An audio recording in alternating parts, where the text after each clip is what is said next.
आप सभी से आग्रह है जरा अपना अपना स्थान ग्रहण कर लें, क्योंकि टीवी पर इस तरह की हलचल बेहतर नहीं लगती है। तो आप सभी से आग्रह है अपना अपना स्थान ग्रहण करें। और सोनीपत संवाद के उस चरण में हम पहुंचे हैं जहां स्वास्थ्य, शिक्षा, जनप्रतिनिधि सभी से वार्तालाप हो रही है, मौजूदा से भी और पूर्व से भी। मौसम आज बड़ा सर्द है, ठीक ठाक कोहरा दिखाई दे रहा है बाहर। और ऐसी अच्छी खासी ठंड में, ऐसे मौसम में जो मौसम के अच्छे जानकार हैं वो हमारे साथ मौजूद हैं। लोकसभा चुनाव हुआ तो कांग्रेस 0 से 5 पर आ गई। फिर कांग्रेस ने कहा लोकसभा में हाफ तो विधानसभा में साफ। फिर हरियाणा का एक इतिहास भी है कि हरियाणा में लगातार तीसरी बार सरकार किसी की आज तक नहीं बनी थी। इन तमाम धाराओं और कहानियों के बीच में एक नेता जो सोनीपत के फर्स्ट सिटीजन थे, सोनीपत के प्रथम नागरिक थे, कांग्रेस ने अच्छा भला पद दे रखा था मेयर का, उन तमाम अवधारणाओं को ठुकराते हुए क्या मौसम पहचाना उन्होंने, जो एग्जिट पोल भी नहीं पहचान पाए, वो भाजपा में आए और वो भाजपा से सोनीपत के विधायक हैं। सर बहुत बहुत स्वागत है आपका। बहुत बहुत धन्यवाद आपका और आपके सभी दर्शकों को मेरा नमस्कार और बधाई देता हूं कि इतना अच्छा कार्यक्रम आपने रखा। ऐसा प्लेटफॉर्म जिस पे मैं समझता हूं कि अपनी प्रोग्रेसिव थॉट और अपनी सोच कि हम अपने विधानसभा के लिए, शहर के लिए क्या सोच रखते हैं, अपने व्यूज़ रखने का जो आपने अवसर दिया, तो मैं आपका धन्यवाद करता हूँ। विधानसभा पर तो आएंगे, पहले ये बताएं कि आपको इस घर में ज़्यादा कंफर्टेबल फील कर रहे हैं या वहाँ आनंद था? कहा जाता है यहाँ उतना बोलने की आज़ादी नहीं है, वहाँ तो हर आदमी किसी ना किसी पद का दावेदार होता था। यहाँ पर मैं एक बात समझता हूँ, बोलने की डबल आज़ादी है। अच्छा, सबसे पहले लेकिन दायरा पता है कि क्या बोलना है। सबसे पहले भारत माता की जय, दूसरा जय श्री राम। सबसे बड़ी बात यह है, जहाँ आपका दम घुटता हो वहाँ रहने का फायदा नहीं था। और साथ में अभी आप बात करते मौसम पहचाना, ये मौसम नहीं, ये हमारे हरियाणा प्रदेश की जनता की भावनाएं थी। जिस तरीके, तब भी मेरे से कई लोगों ने सवाल किया कि आज कांग्रेस दिख रही है कि आएगी। मैं तब भी कहता था, मैं आज भी कह रहा हूं, वो दिख रही थी और वो अपनी नजरों में खुद ही गायब हो गए। जिसको आज वो वोट चोरी का नाम भी दे रहे हैं। जिनके पास वोट थी नहीं तो चोरी कौन करेगा, सबसे बड़ी बात। दूसरा, वोट चोरी भी सन 71 में इंदिरा गांधी जी ने करी थी, जिसको हाई कोर्ट ने भी माना था, कोर्ट ने भी माना था, और उसके बावजूद भी वो अपनी सीट पे रही। तो आज ये पूरा प्रदेश और देश जानता है कि जिस तरीके, मैं जब दूसरी तरफ भी था, और उस समय की एक बात बताता हूँ आपको। माननीय मनोहर लाल जी सीएम हुआ करते थे। मैं उनको मिलने के लिए गया, अपने शहर की समस्या लेकर लगभग 200 करोड़ रुपए के काम की मैंने उनको लिस्ट दी कि भैया मेरे सोनीपत में ये काम होने हैं। और मैं समझता हूँ उन्होंने वो देखते ही, जो हमारी मेयर्स की मीटिंग हुआ करती थी उसके अंदर जिस तरीके से मैं तैयारी कर कर गया था, अपने मुद्दों को लेकर गया था विद प्रॉपर एस्टिमेट्स और बजट के हिसाब से, उन्होंने जाते ही जो टेक्निकल अप्रूवल था, उन्होंने बोला अफसरों को कि भाई ये काम करो, ये काम होने वाले हैं। क्योंकि उस पर अफसर भी मानते थे कि काम होने वाले।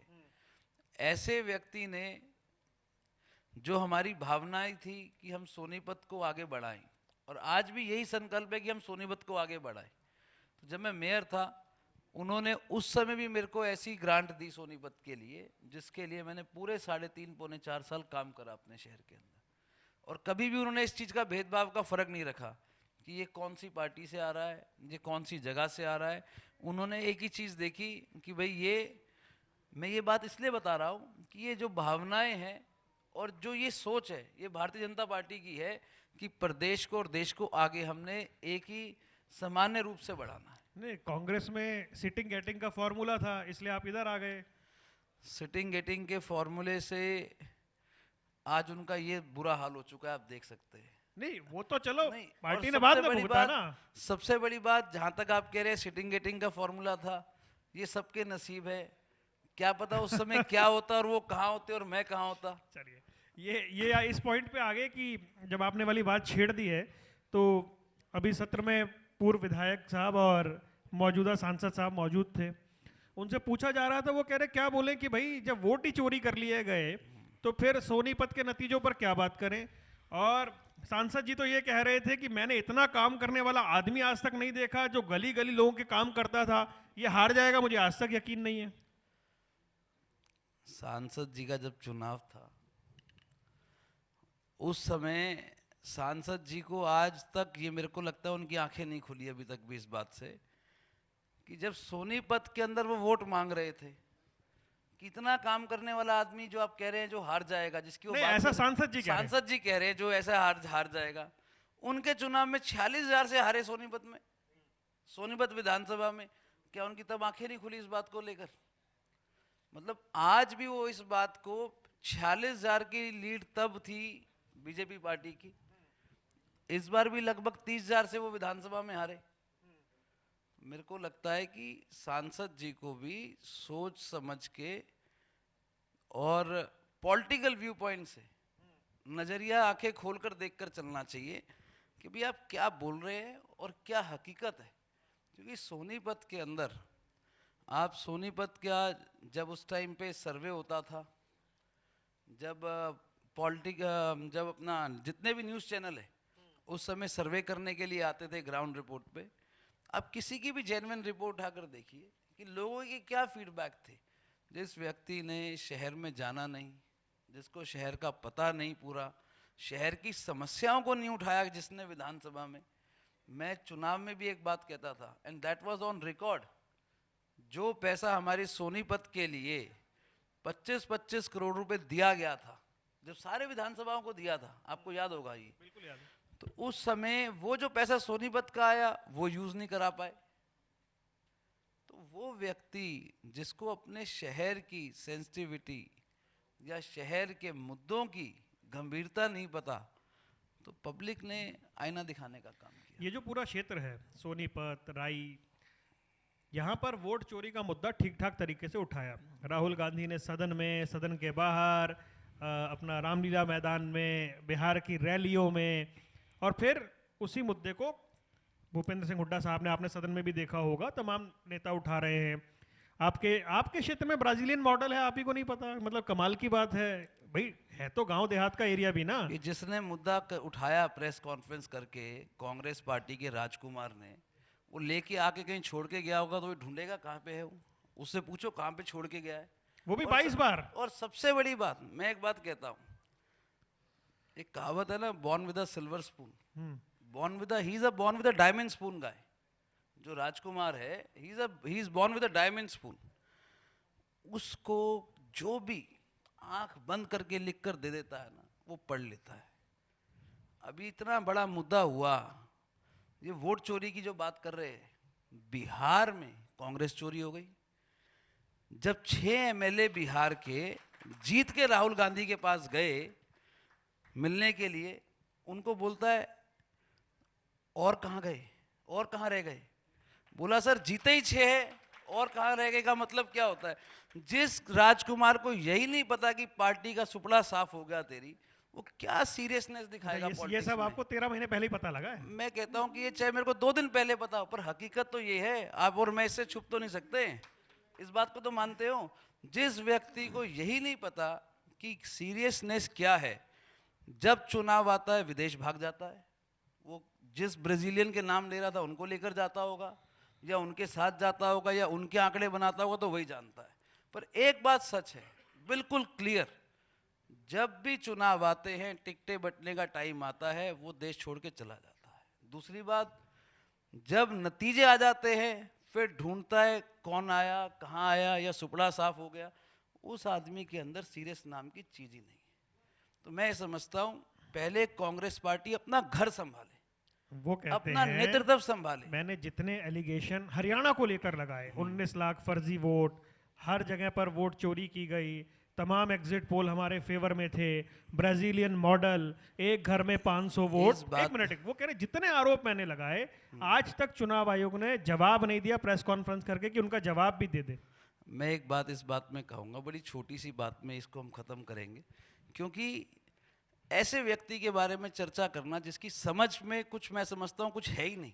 तो सोनीपत की एक चर्चा चीज, कर रहा हूँ मैं सोनीपत पे आ रहा हूँ और मैं समझता हूँ वो राजकुमार बोल रहा है, किसी हरियाणा के ऐसे राजकुमार ने उसको लिख कर दिया होगा, दोनों राजकुमार ने इकट्ठे बैठ के पढ़ दिया होगा, दोनों की सोच आप दिखती है नजदीकी थे वाली। उन राजकुमार के पहले तो। मैं एक चीज कहता हूँ, जिस भी राजकुमार ने लिख आपके के लिए दिया तो तो मेरे को रोहतक और रोड राजकुमार, रोहतक में फर्क ही मैं- क्या था भाई साहब? मेरे को राजकुमार का नाम तो नहीं पता हरियाणा नहीं, वाला अरे, कौन सा है। आपको पर नाम ये नहीं बात- पता सर, आपने कह दिया, मेरे से क्या छुपा है? मैं तो सिर्फ ये जानना चाह रहा हूँ। भाई देखो, मैं मतलब- आज भी कहता हूँ, हाँ। मैं आज भी एक बात कहता हूँ, जहां मैं रहा, जिनके हाँ। साथ मैं रहा, मैं ईमानदारी और वफादारी से रहा। एक बात, मैं आज भी उनका मान सम्मान करता हूँ, उनकी उम्र, उनकी तजुर्बा- समझ पे तो आपको प्रश्न नहीं है ना? उनकी उम्र और उनके तजुर्बे को मैं पहले भी कहता हूँ, मैं आज भी कहता हूँ, मैं कभी भी किसी को डिसरिस्पेक्ट नहीं करता। एक बात, मैं आज भी व्यक्तिगत टिप्पणी इन बातों पे कभी नहीं करता नाम लेकर, ना मैंने चुनाव में, ना उससे पहले, ना मैं आज। पर मैं एक बात जरूर कहता हूँ कि जहां पर भी आप थे, मैं इस बात की गारंटी देता हूँ वफादारी से थे। एक बात,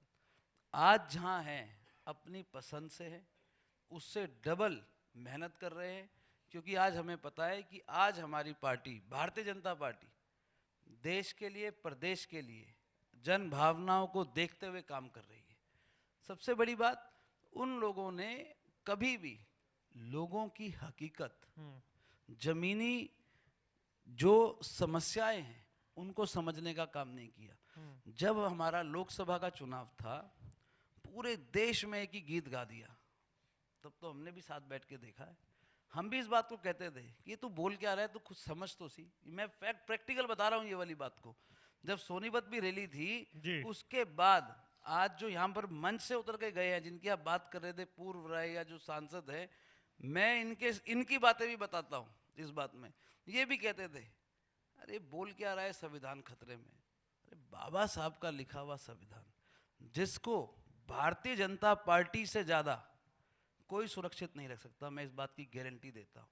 और जितना सम्मान भारतीय जनता पार्टी ने बाबा साहब का किया है और संविधान का किया है, ना कोई और कर सकता है। और मैं गारंटी देता हूं, भारतीय जनता पार्टी ही एक ऐसी पार्टी है जो कभी भी संविधान से छेड़छाड़ नहीं होने देगी। ठीक, अब और मैं बड़ा क्लियर, और वो व्यक्ति सिर्फ संविधान बचाओ, संविधान बचाओ, संविधान खतरे में। अरे तू अपने आप को तो बचा ले, संविधान को तो हम लोग ध्यान से संभाल के चल रहे हैं, तू अपने आप को संभाल। सबसे बड़ी बात ये है समझने की। ठीक है, मैं सोनीपत के कुछ मुद्दों पर आऊंगा, उससे पहले एक और अतीत का प्रश्न आपसे कर लेता हूं। ये जो हम तमाम बातें कर रहे हैं ये इतिहास की, लोकसभा चुनाव के बाद और विधानसभा चुनाव से पहले जब हम घूम रहे थे, जो माहौल था, जो परसेप्शन था, उन सबके बीच में बीजेपी नेता इस बात को लेकर बड़े कॉन्फिडेंट थे कि बहुत सारे लोगों को कांग्रेस में थापी मारी हुई है और जब उन्हें टिकट नहीं मिलेगा तब खेल होगा। तो उस थापी वाले एरिया में आप भी आ रहे थे क्या? जब तक ये थापी की बात चालू नहीं हुई थी, उससे पहले तो मैं कांग्रेस छोड़ के आ गया था। एक बात, अच्छा, ये बात मैं बड़ी क्लियरली बोलता हूँ। और जब थापी सेशन चालू हुआ था, तो उस थापी सेशन से हम बहुत दूर नहीं, थे। थापी सेशन में एक बार शुरू में तो आ ही गए होंगे ना? नहीं, मैं कह एक रहा हूँ, राउंड में तो जब- थे मैं कम से जब- कम। जब उस राउंड की बात भी थी, मैं उससे भी बहुत दूर था। उसकी वजह थी क्योंकि I was very much clear with my ideas and concept. This is truth, I am telling you.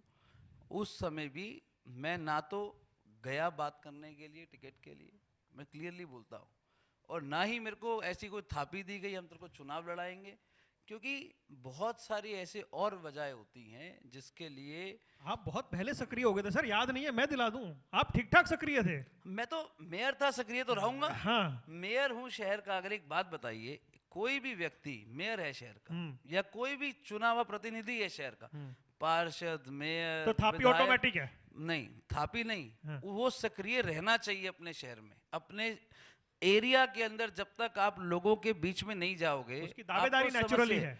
दावेदारी तो आज आप भी कर सकते हो। दावे मतलब आज हमारे देश के अंदर, ये सबसे बड़ी बात मैं आपको कह रहा हूं इसलिए, आज कोई पार्षद चाहे मेयर का चुनाव लड़ना, या कोई पार्षद चाहे विधायक का चुनाव लड़ना, वो लड़ सकता है। उसमें क्या है, दावेदारी कोई भी कर सकता है। हाँ, मैं एम्बिशियस हूं, बिकॉज मुझे पता है कि मेरे पास अपने शहर के लिए विजन है। मैं अपने शहर के लिए मैंने काम करके दिखाया 3.5 साल में। मैं 3.5 साल कांग्रेस पार्टी से मेयर रहा। मैंने कभी ये नहीं बोला कि मेरी ये सरकार नहीं चलने देती। आप मेरा ऑन रिकॉर्ड एक स्टेटमेंट दिखा दीजिए, एक भी स्टेटमेंट दिखा दीजिए। मैंने कभी ये नहीं कहा कि सरकार हमारी नहीं है, अफसर काम नहीं करते। हमें काम कराना आता था, हमें लॉ पता है, हमने काम करवाए। और मैं इस बात का चैलेंज करता हूँ, 3.5 पौने 4 साल के अंदर जो काम हम लोगों ने नगर निगम सोनीपत में किए अपने शहर के प्रति, ऐसी ऐसी जगहों पर हमने पानी पहुंचाया जहां पर पिछले 40 साल से आज तक पानी नहीं पहुंचा था। हमारी ऐसी ऐसी जगह जहां पर सीवरेज लाइन नहीं थी, 1947 के बाद से अखबार की कटिंग है कि 1947 के बाद से पहली बार सीवर लाइन वहां पर दबी, तो हम लोगों ने वो काम किया। हमें आज अपने ऊपर विश्वास था कि हमने काम किया। आज भी हमारा शहर ईस्टर्न वेस्टर्न 2 हिस्सों में बटा हुआ है। एक हिस्से के अंदर हमने 99% वाटर, जाजल का मीठा पानी हमने घरों तक पहुंचाने का काम किया, और उस क्षेत्र में पहुंचाया जो हमारे शहर का सबसे हाई राइज एरिया है। तो मैं इस बात के लिए इसलिए आपको ये बोलता हूं कि हम पब्लिक में थे, पब्लिक ने इस बात को समझा कि भाई काम किए। मैंने एक्चुअल में एक बात आपको और बोलता हूं, कोई भी एक काम कराने के लिए आए, मैंने कभी किसी से उसकी पार्टी नहीं पूछी, कभी उससे ये नहीं पूछा तू कौन है, कहाँ से है। मैंने सिर्फ एक बात समझी कि उस एरिया में अगर एक आदमी अकेला ये नहीं, उसके पीछे हजारों आदमी और भी रहते हैं, तो हमें वहाँ का काम करना चाहिए। हमने कभी भी किसी को ना तो मना किया और पब्लिक को एग्जैक्ट पोजीशन बताई कि आपका काम हम 1 दिन में कर पाएंगे क्योंकि इसका टेंडर हुआ है, आपका काम 3 महीने में होगा, इसका टेंडर हम लगाएंगे, अभी इसका एस्टिमेट बनाना है। हमने कभी किसी को गुमराह नहीं किया, और ये बात सोनीपत की जनता भी कहती है कि हमने कभी किसी को गुमराह नहीं किया, उसको एक्चुअल पोजीशन बताई कि ये काम कैसे होगा। जब लास्ट टाइम हमने सोनीपत कॉन्क्लेव किया था तो डिप्टी मेयर साहब आए थे, और थोड़ा सा आज की जनजी वाले स्टाइल में रहता है कि जैसे आदमी खाना खाने जाता है रेस्टोरेंट का तो उसकी रेटिंग देखता है, कहीं खरीदारी करने जाता है तो उसकी रेटिंग देखता है। तो उस समय मैंने उनसे पूछा था, सोनीपत म्यूनिसिपल कॉरपोरेशन की रेटिंग 3.2 समथिंग थी, लोगों ने बहुत बुराइयां कर रखी थी कि हम बिल तक नहीं जमा करा पाते हैं, वेबसाइट तक नहीं चलती, और ढेर सारी थी। आज भी जहन में आया तो आज देखा तो वो रेटिंग अच्छी खासी होकर सुधार 4.6 तक चली गई है। ये तो बिल्कुल ऑलमोस्ट टॉप सिचुएशन है। ये आपके जाने के बाद हुआ है या आपके समय शुरू हो गया था? 2000 अभी पीछे हमारे नगर निगम सोनीपत को स्वच्छता में एक प्रोमोसिंग अवार्ड मिला। एक अवार्ड मिला। अवार्ड कब मिला? 2025 में। अभी 25 का फाइनेंशियल टर्म खत्म नहीं हुआ जी। वो अवार्ड 2023-24 का था जो हमें 25 में मिला। ये ऑन रिकॉर्ड है, इसमें कोई मतलब कभी भी you can never play with the numbers and on written documents, these are very much clear. वो दीवान साहब बोल के गए कि खरीदे हैं वो तो दीवान साहब से पूछो किसको पैसे देकर वो आए कह रहे हैं, हैं जो एजेंसी देकर को गया पैसे उसको। दिए आप लोगों ने। वो दीवान साहब से पूछो ना किसको पैसे देकर आए हैं वो। ऐसे व्यक्ति को जिसको शहर की ज्योग्राफिकल एरिया नहीं पता, आज मैं 10 जगह के उसको नाम दे देता हूँ, वहां पहुंच के दिखा दे, मैं चैलेंज करता हूँ आपको। शहर नहीं पता पूरा, क्या आप ऐसे व्यक्ति की बात करते हैं? और दूसरा सबसे बड़ी बात आप ये देखिए, हमने देखो जब आप सैनिटाइजेशन की बात करते हो उसकी रैंकिंग सबसे ज़्यादा कब मिलती है कि जो आपके सेकेंडरी डंपिंग स्टेशन है आप उनको बंद करते हैं। ठीक। आज आप जाकर देखिए जो हमारा फाइनेंशियल ईयर था जिसकी हम बात कर रहे हैं, जिसमें अवार्ड मिला हमारे को, उस फाइनेंशियल ईयर में लगभग हमने 6 से 7 डंपिंग स्टेशन बंद करे, सबसे बड़े डंपिंग स्टेशन। एक डंपिंग स्टेशन था हमारा कालूपुर पार्क के बाहर, बिल्कुल मेन रोड पे, यहाँ पर उस साइड के लाइन पार क्षेत्र के बहुत लोग बैठे हैं, पूछ के देखिए कितने सालों पुराना था। हमने बंद करके उसको बहुत सुंदर पार्क में कन्वर्ट करके पार्क का हिस्सा बना दिया। उसके बाद डंपिंग स्टेशन था आईसीआई बैंक सुभाष चौक के सामने, हमने उसको बंद किया। ओल्ड डीसी रोड पे आईटीआई के पास दैया हॉस्पिटल के सामने डंपिंग स्टेशन था, आई लव सोनीपत का हमने वहाँ पर एक फोटो बूथ की तरह बहुत सुंदर पॉइंट बना दिया। उसके बाद एक डंपिंग स्टेशन था कच्चे क्वार्टर में दुर्गा मंदिर के पीछे, 45-50 साल पुराना डंपिंग स्टेशन, बिल्कुल मेन मार्केट के बाहर और मेन रोड पे। हमने उसको बंद करके फाउंटेन बनाया। अभी आप इतनी सारी बात बता रहे हैं, कोई स्थानीय व्यक्ति बता रहा था यहाँ कूड़ों को लेकर तो कोर्ट में केस चल रहे हैं। मैं एक बात फिर कहता हूँ, डंपिंग स्टेशन को हमने बंद किया, राइट? आज वो डंपिंग स्टेशन चालू नहीं हुए, आज भी वो वैसे के वैसे ठीक है। अच्छी जगह डंपिंग स्टेशन वहाँ से ख़त्म हो चुके हैं। एक चीज़ बस स्टैंड के बाहर बंद किया, पर यस आज जो हमारे अभी मेयर हैं इन्होंने भी 2-3 जगह डंपिंग स्टेशन साथ में बंद करे। बहुत अच्छी बात है ये। शनि मंदिर के बाहर बंद किया हमने, कितना बुरा हाल था शनि मंदिर के बाहर, अभी उसको लेटेस्ट बंद किया हम सब ने। पर मैं आज एक बात समझता हूँ, इतने पुराने डंपिंग स्टेशन जो विरासत में, मैं कहता हूँ 45 साल 50 साल पुराने डंपिंग स्टेशन को आज हम बंद जब कर रहे हैं, उनको समय लगता है। जब आप डंपिंग स्टेशन सेकेंडरी पॉइंट को कहीं पे एक परमानेंट पे लेकर जाते हो, it take lot of time. वहाँ पर समझाना पड़ता है कि भाई यहाँ से लेकर आपको वहाँ तक गाड़ी भेजनी पड़ेगी। जो हमारे डोर टू डोर कलेक्शन करते हैं वो लोग वहाँ से उठाते हैं। आप कभी भी 2-3 जगह इकट्ठे डंपिंग स्टेशन बंद नहीं कर सकते, क्योंकि एकदम से कूड़ा गिरने वालों को, जो लोकल लोग काम करते हैं, जो घर से कूड़ा उठाने के लिए, कई बार ऐसे भी कॉलोनी में आपने देखे होंगे जो 100 रुपये 200 रुपये महीना लेते हैं, वो जाते हैं लोग जो रेडी भर के लाते हैं, उनको एकदम से फिर कहीं नई जगह खोल देते हैं, तो उनको धीरे धीरे शिफ्ट करना पड़ता है, समय लगता है। आप ये देखिए मेन रोड जो हमारे मुख्य मार्ग है सोनीपत के, उनको हमने बंद किया डंपिंग स्टेशन को। हमें आज ये, मैं बिल्कुल नहीं कहूँगा कि सोनीपत बिल्कुल ही साफ हो गया, मैं बिल्कुल नहीं कहूँगा इस बात के लिए। हम लोग उसके ऊपर अपने कड़े प्रयास कर रहे हैं, समय जरूर लगेगा, बट आज विश्वास है हम सोनीपत को बेहतर सोनीपत बनाएंगे। अभी आपने अपना वीडियो डाला था 1 साल पूरा होने पर, मैं देख रहा था, कमेंट्स भी देख रहा था। 2 कमेंट मुझे बड़े इंटरेस्टिंग लगे। एक कमेंट ये था कि एक व्यक्ति ने माना काम हो रहा है, लेकिन उसने कहा रफ्तार वैसी नहीं है जैसी उम्मीद की जा रही थी निखिल मदान से। हो गई आपसे एक्सपेक्टेशन? बिल्कुल होगी जी, मैं इस हाँ। चीज में बिल्कुल डिनाई नहीं एक करता। और था सब, उसमें बड़ा अच्छा कमेंट था, वो ये कि सर हाईवे चमक रहे हैं, नो डाउट, लेकिन एक बार वार्ड में भी जाकर देखिए क्या स्थिति है। बिल्कुल राइट, आपकी बात मैं एग्रीड करता हूँ, और दोनों पॉइंट्स मैं दोबारा से इस बात को आपको, जो आपने दोनों पॉइंट्स करे, मैं दोनों को टेकअप करके एक बात कहूँगा।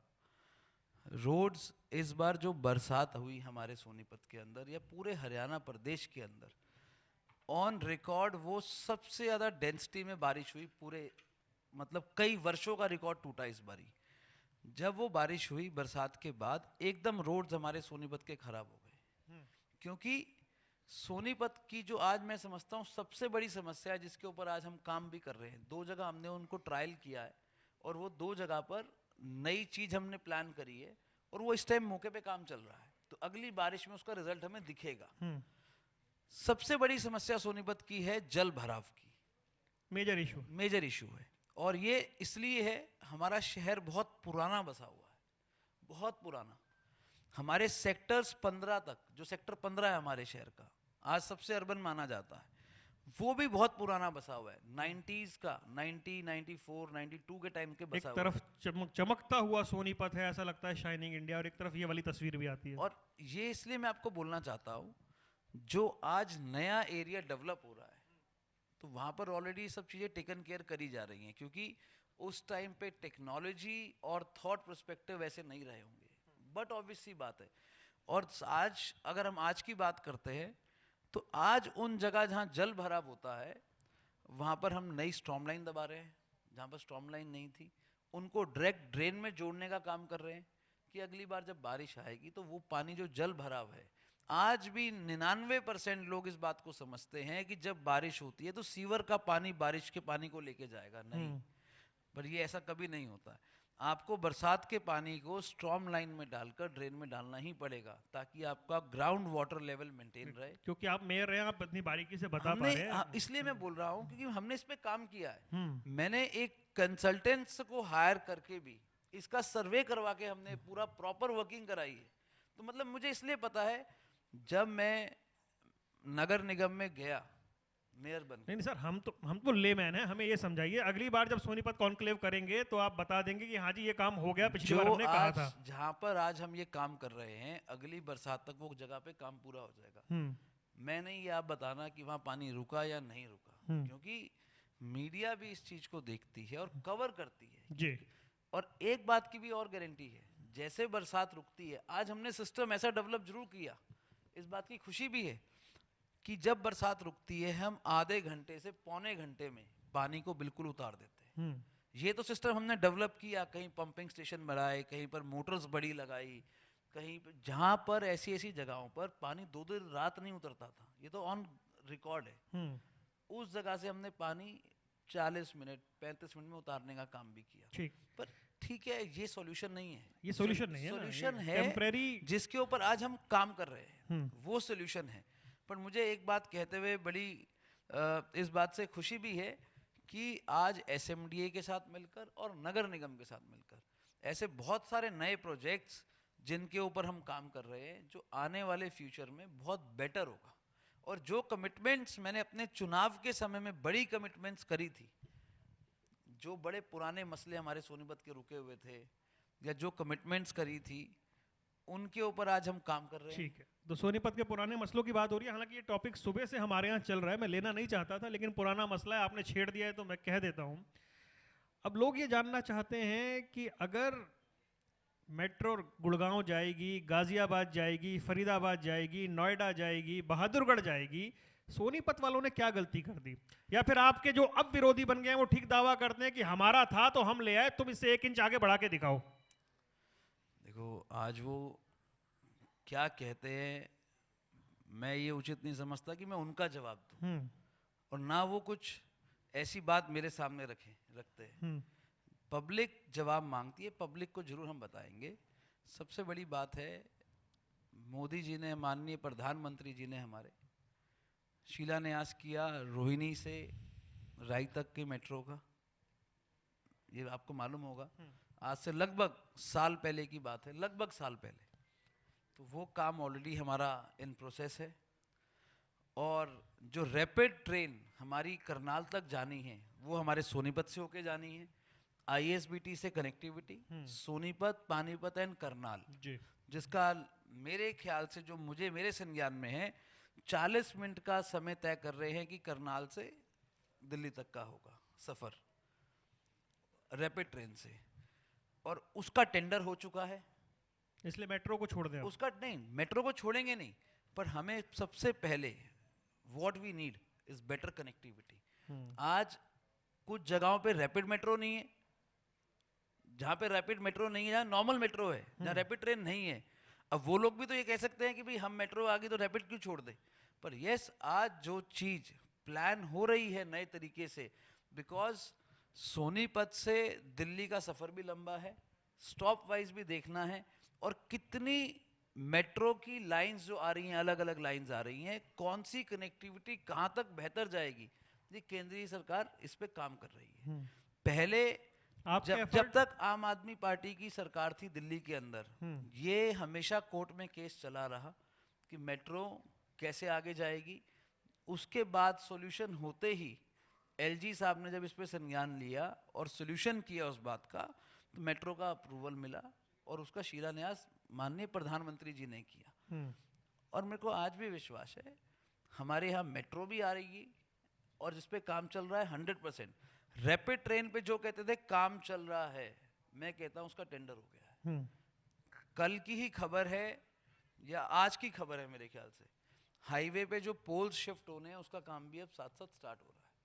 ताकि आज हमें विश्वास है जो वादे भारतीय जनता पार्टी की सरकार ने करे थे, उनके ऊपर हम काम कर रहे हैं, और हमें पूर्ण विश्वास है वो चीजें हम जनता को डिलीवर करके देंगे जो जनता की मांग है। अब निखिल भाई, जब आप इतनी बेबाकी से जवाब दे रहे हैं तो एक सवाल जहन में है। अभी यहाँ लोग थे जो बता रहे थे कि, जो पॉलिटिकल नहीं थे, रियल स्टेट के, वो बता रहे थे कि फास्टेस्ट ग्रोइंग सिटी है देश में, बहुत काम हो रहा है, अट्रैक्शन यहाँ पर दिखाई दे रहा है इन्वेस्टमेंट का, दूसरा गुड़गांव बने ऐसा लोग सपना करके यहाँ मकान ले रहे हैं। क्राइम की सिचुएशन को लेकर आप क्या कहते हैं? अभी जिस तरीके से 21 साल का युवा किडनैप हुआ, उसकी बॉडी मिली, आपको लगता है कि सिचुएशन एक शहर होने के नाते संतोषजनक है, या सोनीपत में क्राइम को लेकर सुधार की आवश्यकता है? ऑपरेशन ट्रैकडाउन जैसा चला उस लेवल पर यहाँ और व्यापक स्तर पर कुछ होना चाहिए ताकि लोगों का भरोसा बने। मैं बिल्कुल मानता हूँ, और मैं इस बात को कहना चाहूँगा, क्योंकि आज पूरा प्रदेश आपके इस मंच को सुन रहा है, इस मंच के माध्यम से क्राइम जरूर हरियाणा में हो रहा है और हमारे शहर में भी हो रहा है। मैं इसको बिल्कुल नहीं मना करता कि हमने ख़त्म कर दिया, पर एक बात जरूर कहूँगा कि जो अपराधी क्राइम कर रहे हैं, पिछले कुछ महीनों से आपने देखा होगा, आज वो धीरे धीरे धीरे छोड़ते जा रहे हैं और हरियाणा से बाहर भी जा रहे हैं। एक चीज, कहीं भी कोई ऐसी वारदात या हादसा होता है, आज पुलिस सबसे पहले पहुंचकर उसको संज्ञान में लेकर कार्रवाई चालू करती है। बहुत सारे ऐसे केसेस हैं जिनके अंदर लेस देन 24 आवर्स में आज पुलिस काम करके उसका रिजल्ट ला कर देती है। आज हम लोग इसके ऊपर वर्क जरूर कर रहे हैं, काम कर रहे हैं, और बहुत सारी ऐसी चीज़ें होती हैं जब आप सिस्टम को चेंज करते हो या रीडिज़ाइन करते हो, या आज हमारे जो पुलिस के उच्च अधिकारी हैं जो इस पे काम कर रहे हैं, आज जब वो रीडिज़ाइनिंग एक चल रही है उसके ऊपर और नए स्टेप्स, नए मूवमेंट्स उसमें चलाए जा रहे हैं, तो मैं समझता हूँ कि बहुत जल्दी आपको बदलाव भी दिखेगा। और जब कोई नई चीज़ आज हम करते हैं तो उसके रिजल्ट अगले 5-6 महीने में, साल में आपको बहुत बेहतर समझ आते हैं। तो मैं समझता हूँ आज हमारे चाहे सोनीपत में भी आप पूछिए, बहुत अलग अलग जगहों पे आजकल पेट्रोलिंग भी स्टार्ट हो गई है, बैरिगेशंस भी पुलिस के होने लग गए हैं, और जो लोग गलत व्हीकल चलाते हैं या जो ऐसे नहीं सर, रिजल्ट की बात करिए ना। रिजल्ट मतलब जैसे रिजल्ट अभी में- अभी मैं वाली रिजल्ट- घटना जो थी बड़ी डराने वाली थी। मैं रिजल्ट की बात कर रहा हूँ, जरूर डराने वाली थी, हम भी उसके साथ में खड़े हैं, बिल्कुल मैं इस बात पे मना नहीं कर रहा हूँ।